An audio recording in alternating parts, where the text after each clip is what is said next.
अस्सलाम वालेकुम। प्रोग्राम सियासी लोग के साथ मैं हूं उज़मा खान रूमी। नाज़रीन, स्टेट बैंक ने मुसलसल 5वीं बार शरह सूद में कमी का ऐलान किया है और मज़ीद 200 बेसिस पॉइंट्स की तनज़्ज़ुली के बाद ये जो शरह है ये 13% तक पहुंच चुकी है। 13% का ऐलान करने के बाद इसके क्या इम्पैक्ट होंगे, क्या जिन लोगों को टारगेट किया जा रहा है क्या वो लोग इसमें शामिल हो सकेंगे और इसका फ़ायदा उठा सकेंगे, इस पर हम बात करेंगे। इसके अलावा जब शरह सूद में कमी का इम्कान जाहिर किया जा रहा था आज सुबह ही ऐलान से कबल, तो पाकिस्तान स्टॉक एक्सचेंज में हमने इस हवाले से बड़ा तेज़ी का रुझान देखा, ज़बरदस्त किस्म की तेज़ी का रुझान पाया गया। 100 इंडेक्स 2075 पॉइंट्स इजाफे से 1,16,000 की नई हद अबूर कर चुका है।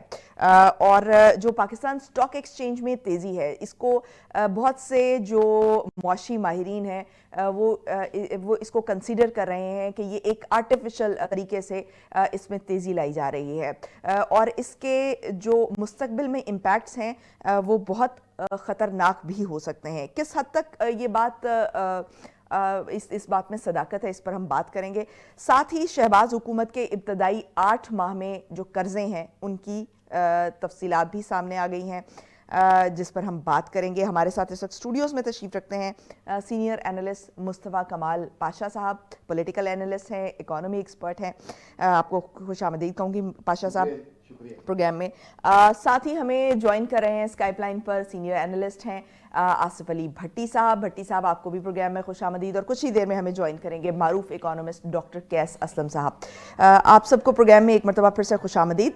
पाशा साहब, सबसे पहले तो कैसे देखते हैं ये जो शरह सूद में कमी का ऐलान है, क्योंकि इस वक्त ये वक्त की बड़ी ज़रूरत थी। ये भी कहा जा रहा था कि जो महंगाई है उसमें थोड़ा सा एक हम देख रहे हैं कि महंगाई थोड़ी सी बैलेंस्ड हुई है, उस लिहाज से जिस शरह से पहले ऊपर जा रही थी उस तरह से नहीं जा रही है। तो इस वक्त जो है बहुत शिद्दत के साथ इस चीज़ का इंतज़ार था कि शरह सूद में कमी आए। तो ये 200 बेसिस कम होने से इसके क्या इम्पैक्ट्स आप देखते हैं? शुक्रिया मिस उज़मा रूमी साहिबा।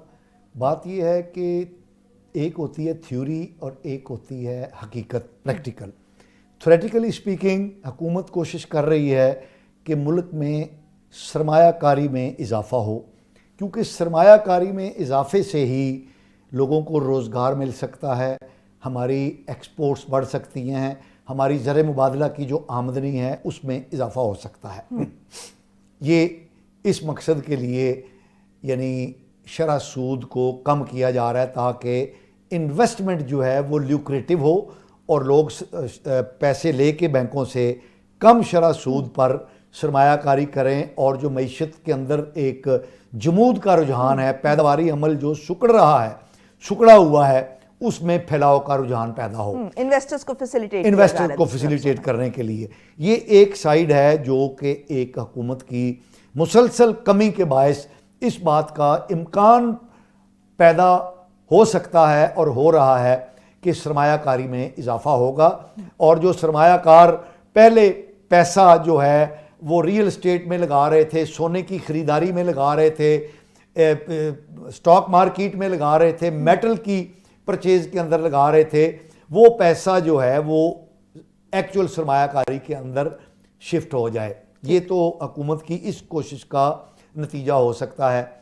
और इसी चीज़ को देखते हुए कि in anticipation of expansion in the investment, ये स्टॉक मार्केट जो है वो फलनी फूलनी शुरू हो गई है।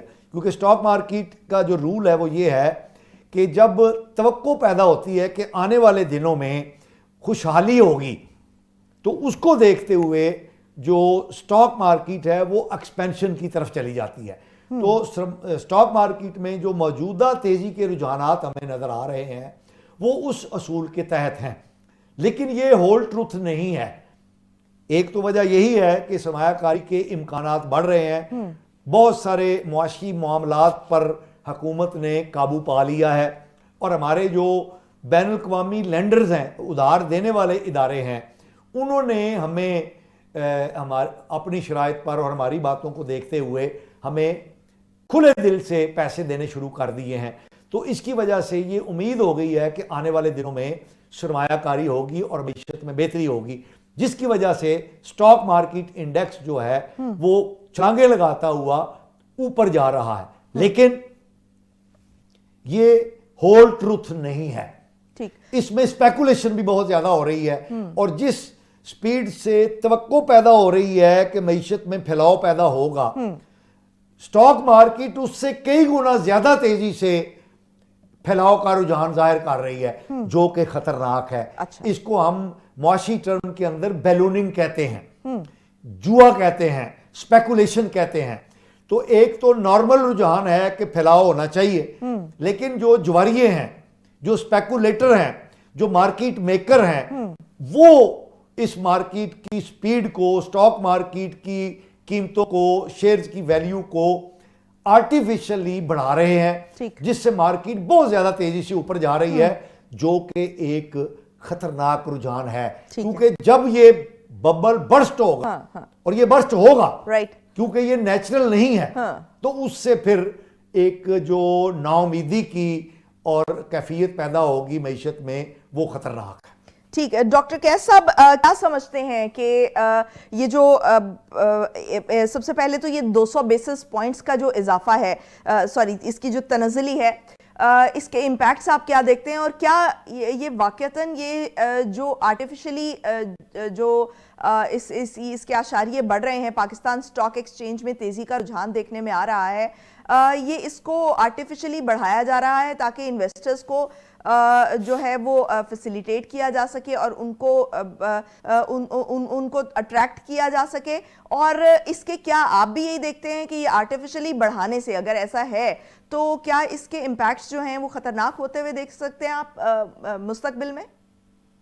देखें, बात ये है जी कि जहाँ तक स्टॉक मार्केट का तल्लुक है, तो एक बात पता होनी चाहिए कि उसमें ज्यादातर जो कंट्रीब्यूटर्स हैं वो गवर्नमेंट खुद है, तो और फिर बड़े बड़े स्पेकुलेटर्स हैं, तो और क्योंकि डॉलर स्टेबल हो गया हुआ था और रियल एस्टेट मार्केट गिर रही थी, तो और इंडस्ट्री बढ़ती गई, तो ये स्टॉक मार्केट ही ये आर्टिफिशियली बनाई जा रही है और ये बहुत खतरनाक हो जाएगी, क्योंकि अगर फॉरेन इन्वेस्टमेंट अपना पैसा निकालने का तो ये कोलैप्स करेगी।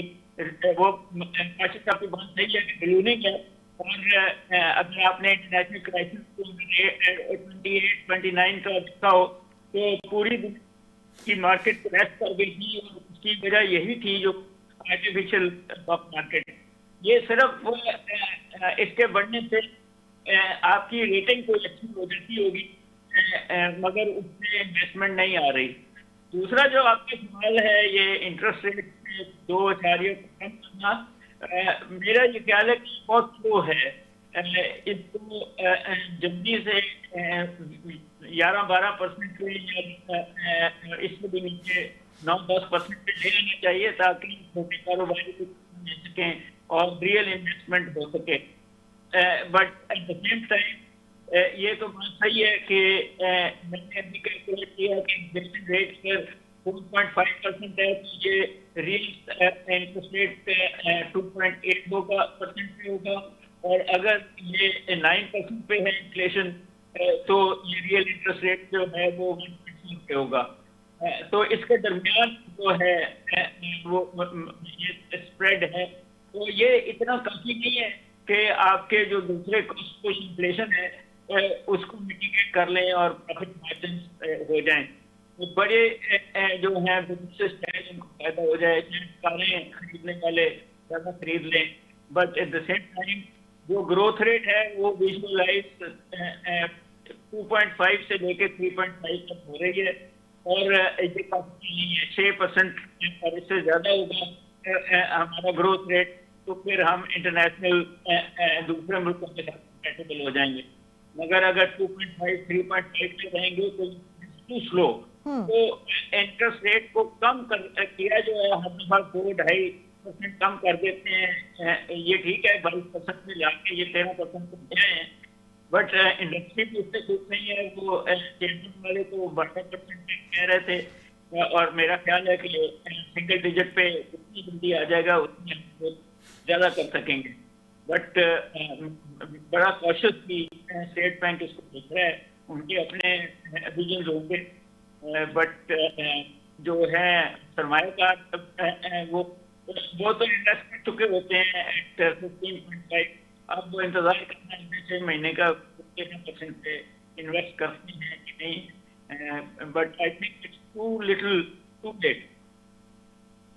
सही। आसिफ भट्टी साहब, जो कारोबारी इदारे हैं वो तो इस एक्सपेक्ट कर रहे थे कि ये 400 से 500 बेसिस पॉइंट्स तक जो है इसमें कमी का मुतालबा किया जा रहा था उनकी तरफ से, और वो ये एक्सपेक्ट भी कर रहे थे कि कम से कम जो है वो इतना होना चाहिए ताकि जो है वो उनको जो है वो एक बैलेंस क्रिएट किया जा सके सनत और तजारत के हवाले से। लेकिन जो 200 बेसिस का भी जो पॉइंट्स में कमी है, आप क्या देखते हैं कि इसके क्या इम्पैक्ट्स होंगे आपके ख्याल में, और क्या इसके जो इम्पैक्ट्स हैं वो आपको फौरन से होते हुए नजर आएंगे? बहुत शुक्रिया।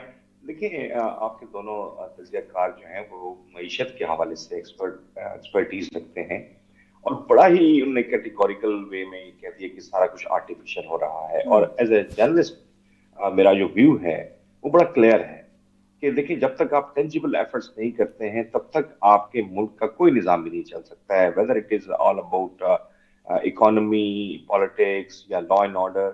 ये तमाम चीज़ों को आपको एक टेंजिबिलिटी देनी होती है, और उसके लिए आपको कोई एक प्लेटफॉर्म मुहैया करके लोगों को फैसिलिटेट भी करना होता है, और साथ में ये भी इंडोर्स करना होता है कि वाकई हुकूमत संजीदा है इस सारे मामला करने में। अभी तक जो, जैसे अभी पाशा साहब ने भी कह दिया कि ये सारी बैलूनिंग है, बिल्कुल क्लियर है।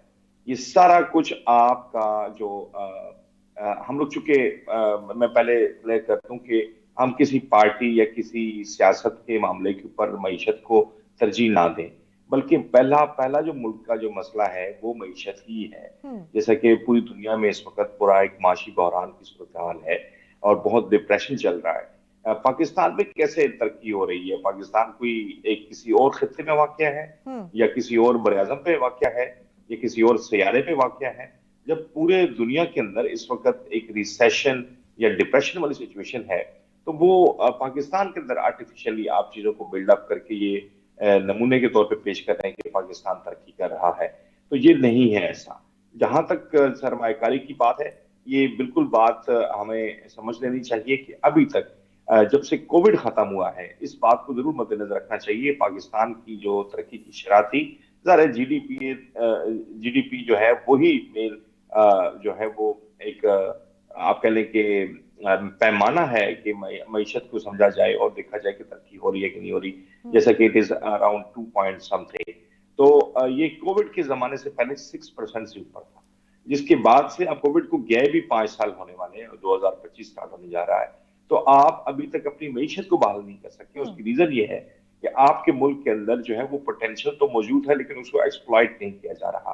दूसरी बात ये कि फॉरेन डायरेक्ट इन्वेस्टमेंट, अभी तक एक धेले का काम मुझे बताइए कि पूरी दुनिया से किसी ने पाकिस्तान के अंदर इन्वेस्टमेंट की हो। चले उनको फॉरेन इन्वेस्टर्स को तो छोड़ दें, पाकिस्तानी इन्वेस्टर जो पूरी दुनिया में बैठे हुए मालदार लोग हैं, उन्होंने कितनी इन्वेस्टमेंट की है पाकिस्तान आके? आप क्या उनको कायल कर सकते हैं कि पाकिस्तान में सरमायाकारी कीजिए ताकि पाकिस्तान की मईशत है वो बेहतर हो सके? इसके दो बुनियादी फंडामेंटल्स हैं। एक तो पाकिस्तान की मईशत को जब आप तकवीत देने के लिए गैर मुल्की सरमायाकारी लाते हैं तो आपका पहिया चलता है, मईशत तेज होती है, और साथ में रोजगार की जो फैसिलिटी है वो ज्यादा बढ़ती है, रोजगार के मौके मिलते हैं लोगों को, जिससे आपका ऑटोमेटिकली पूरा इकोनॉमिक साइकिल जो है चलना शुरू हो जाता है। लेकिन ये मुझे समझ नहीं आता है कि जिस तरह हुकूमत खुद से इनिशिएटिव ले रही है, हालांकि स्टॉक एक्सचेंज जो है वो it doesn't belongs to government, लेकिन अभी तक जितनी सूरत हाल में नजर आई है उसमें हमें नजर आ रहा है कि हुकूमत खुद असल में कोशिश कर रही है जिसको आर्टिफिशियली एक नमूने के तौर पे पेश किया जाए कि पाकिस्तान बहुत तरक्की कर रहा है और पाकिस्तान की स्टॉक एक्सचेंज रिकॉर्ड तोड़ रही है। तो अगर फर्ज भी कर लें कि ये आर्टिफिशियली हो रहा है, भट्टी साहब, अगर फर्ज भी कर लें कि ये आर्टिफिशियली हो रहा है और इसको जो है वो बूस्ट किया जा रहा है अपना एक इमेज बेहतर करने के लिए, और ऑब्वियसली मईशत भी इस की वजह से जो है वो कहीं ना कहीं बेहतरी की तरफ जाती है, अगर एक टाइम पर आकर इस आर्टिफिशियल तरीके से भी मईशत में संभाला दिखाई देता है और इसी तरह से आप इन्वेस्टर्स को अट्रैक्ट करने में कामयाब हो जाते हैं, तो फिर तो आप देखते हैं कि ये फिर वो जो खतरा जिसका खदशा जाहिर किया जा रहा है वो फिर उससे हम निकल आएंगे।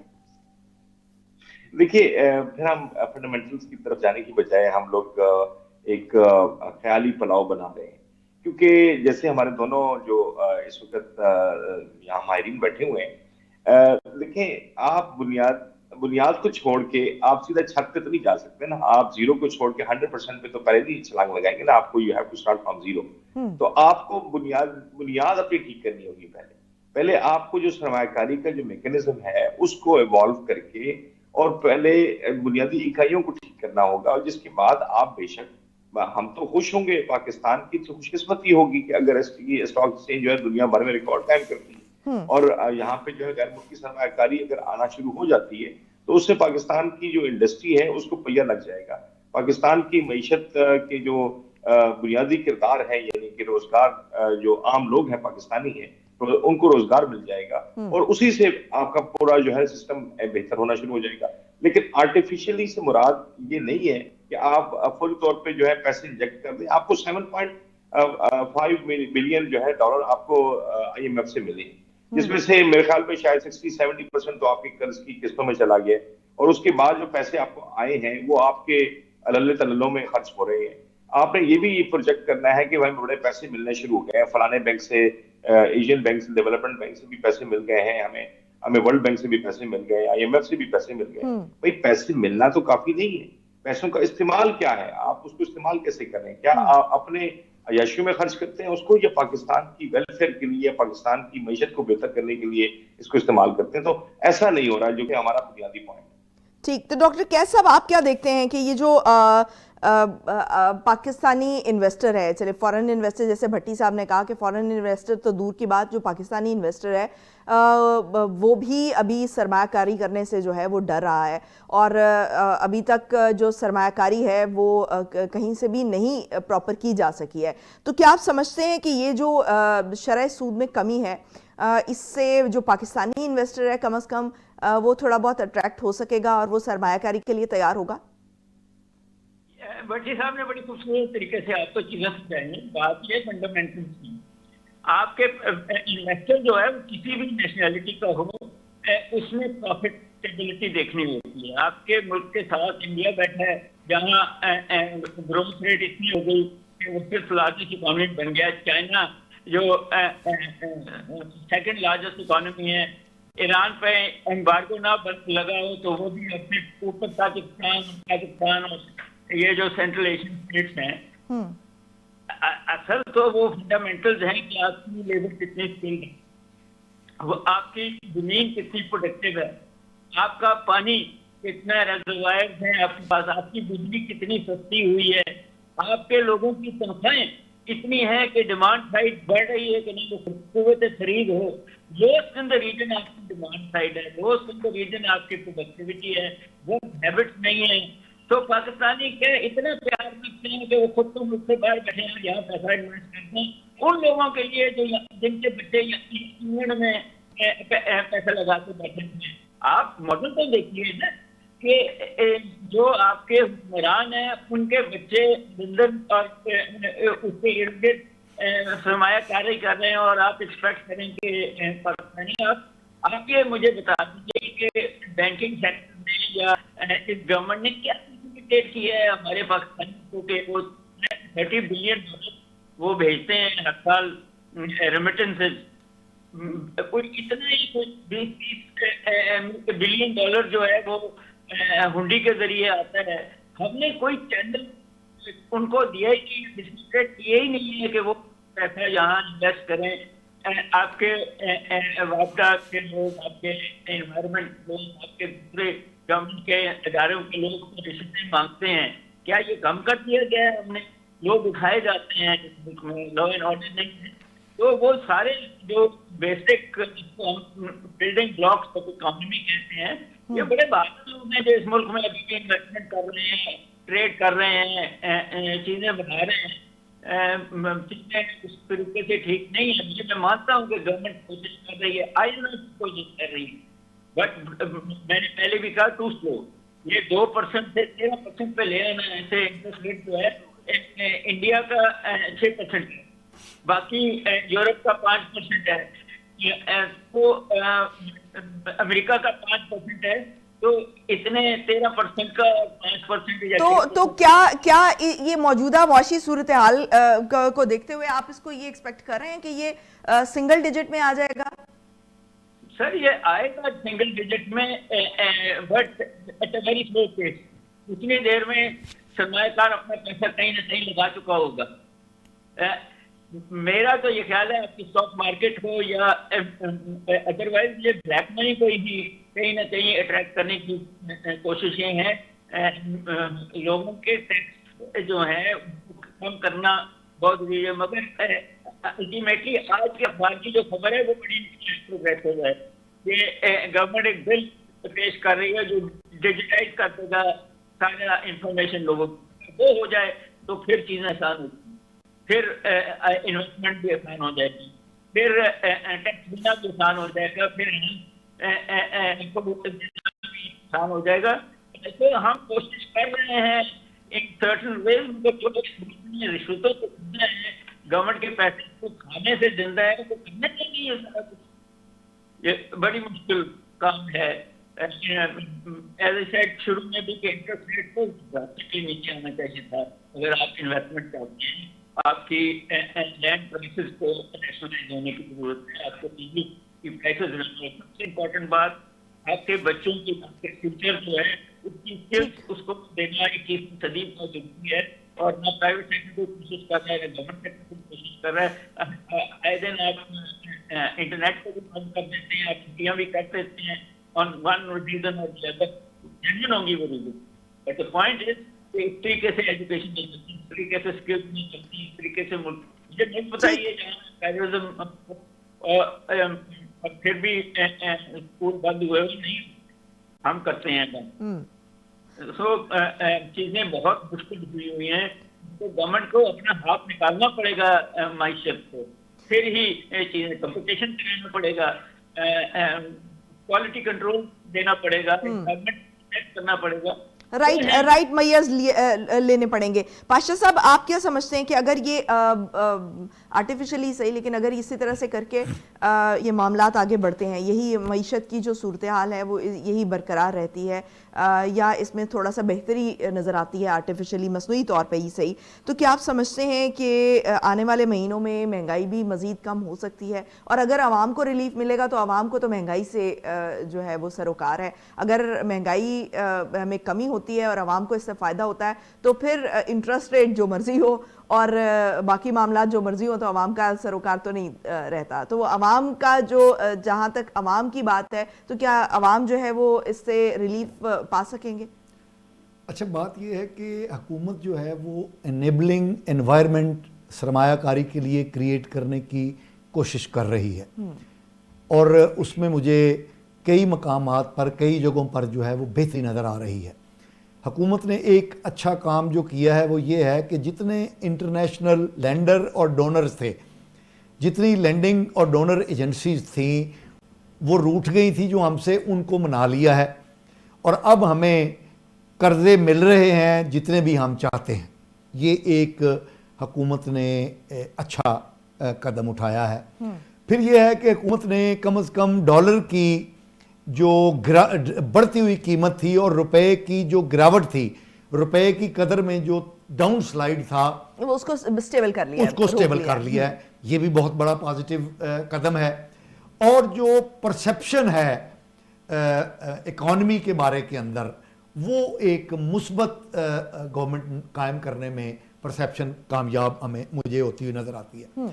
लेकिन और आने वाले दिनों में अगर ये चीज़ें ऐसे ही आगे चलती रहीं तो कुछ ना कुछ बेहतरी के आसार होंगे। मसलन जैसे बिजली की कीमतों में इजाफा जो है वो रुक गया है, पेट्रोल की कीमतों में इजाफा रुक गया है, महंगाई जिस स्पीड से बढ़ रही थी गो उस स्पीड से कम नहीं हो रही, लेकिन बहरहाल उसके अंदर आवाम को कुछ ना कुछ जो है वो आसानी मिल रही है, लेकिन रिलीफ नहीं है। कमी जरूर है, लेकिन जितनी आवाम को चाहिए, जितनी महंगाई हो चुकी थी वो अभी रिवर्स नहीं हो रही है। ये एक चीज है।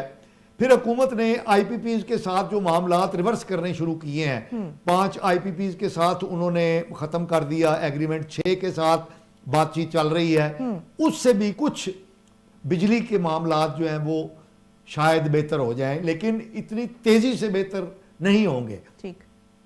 ये हैं मुस्बत इकदामात। लेकिन अब जरा हम देख लें कि जो बहुत बड़ा फैक्टर हम इग्नोर कर रहे हैं, जो कि मईशत को बेहतर करने के लिए जरूरी है, वो है पॉलिटिकल स्टेबिलिटी।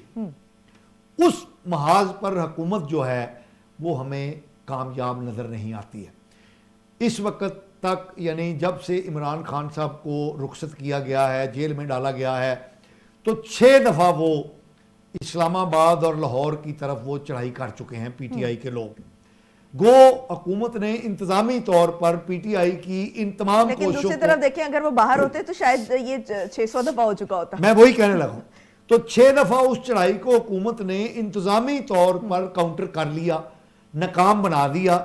लेकिन उसकी जो कॉस्ट पे करनी पड़ी हुकूमत को वो ये है कि अवाम जो है उनके अंदर नफरत पैदा हो गई है। हुकूमत की अच्छाइयाँ करने के बावजूद, मईशत को बेहतर करने के बावजूद अवाम के अंदर उनके लिए मोहब्बत के जज्बात पैदा नहीं हो पा रहे कि वो इंतजामी तौर पर जब उनको काउंटर करने की कोशिश करते हैं तो हर चीज़ अवाम की मुश्किलात अवाम शिकार हो जाते हैं। फिर उसके साथ जो हमारी एक पैरेलल इकोनॉमी चल रही थी, मुस्बत फ्री लांसिंग जो करके हमारे नौजवान कमाई कर रहे थे, ये हमने फायरवॉल का चक्कर चलाकर आईटी इंडस्ट्री जो ग्रो आईटी इंडस्ट्री को हमने बैठा दिया। और फिर तीसरा फैक्टर, हुकूमत पीटीआई के साथ किसी किस्म की सियासी मुफाहमत पैदा नहीं कर सकी। ये भी हुकूमत की एक तीसरी बहुत बड़ी नाकामी है। और अगर इन तीनों नाकामियों का इम्पैक्ट जमा करें तो हुकूमत ने जो इकोनॉमी के अंदर मुस्बत चीजें पैदा की हैं, इन 3 मनफी चीजों ने उनके अच्छे असरात को आगे नहीं बढ़ने दिया, बल्कि अभी उस हद तक अच्छे असरात लोगों के सामने भी तो नहीं आए। वही मैं कह रहा हूं। अगर वो रिलीफ उस हद तक हो गया, जो लोग थोड़ा सा मजीद रिलीफ हो गया और अवाम की जो एक्सपेक्टेशन है वो किसी हद तक पूरी होना शुरू हो गई, तो वो जो एक लोग देख रहे थे या अभी एक्सपेक्ट कर रहे थे, जो खान साहब के लिए जो रख रहे थे, वो हमने देखा कि वो फिर कन्वर्ट भी हो सकता है। बात ये है कि अवाम को रिलीफ इन हुकूमतों की काबशों से नहीं मिलेगा, आपके नहीं मिला, ना ही मिल सकता है। उसके लिए जरूरी है एक तरफ कि इन्वेस्टमेंट हो। एक तरफ आप कह रहे हैं कि माशी आशारिये जो हैं वो बेहतर हो रहे हैं, दूसरी तरफ आप कह रहे हैं कि वो रिलीफ नहीं मिला है, लेकिन मिल भी नहीं सकता। मैडम, माशी आशारिये बेहतर हुए हैं, कुल्ली मईशत जो है वो बेहतरी की तरफ जा रही है। यानी जो मैक्रो इकोनॉमी है वो बेहतर हो रही है, लेकिन उसके माइक्रो लेवल पर, निचली सतह पर उसके अवाम तक उसके असरात जो हैं वो अभी तक नहीं पहुंच पा रहे। पहुंचने के लिए जरूरी है कि इन्वेस्टमेंट जो है वो बढ़े, जो रुकी हुई मईशत है, पैदावारी अमल है, वो खुले और उसके नतीजे में रोजगार पैदा हो, लोगों की आमदनियों में इजाफा हो, लोगों की काबिल तसर्रुफ आमदनियों में इजाफा हो, उनकी कुव्वत खरीद बढ़े और उससे महंगाई के असरात जो हैं वो कम महसूस होंगे। लेकिन वो नहीं हो पा रहा। ठीक, लेकिन जो हुकूमतें हैं वो अपना अगर वक्त पूरा करें तो मेरा ख्याल है कि उनकी कारकर्दगी में भी हम बेहतरी देख सकते हैं। जी बिल्कुल। और हमें उम्मीद रखनी भी चाहिए कि जो कम से कम हुकूमत जिस भी तरह से करके आई हो, फाइनली जो है वो एक हुकूमत बनी है तो उसका अपना टेन्योर जो है वो उसका पूरा होना चाहिए, ताकि जो है वो उसके जो माशी असरात हैं वो हमें आवाम को सफ़र ना करने पड़े पॉलिटिकल इंस्टेबिलिटी की तरफ से। तो जो पॉलिटिकल स्टेबिलिटी है वो बड़ी ज़रूरी है। ब्रेक पे जाएंगे नाज़रीन, ब्रेक से वापस आएंगे और यहीं से गुफ्तगू के सिलसिले को आगे बढ़ाएंगे।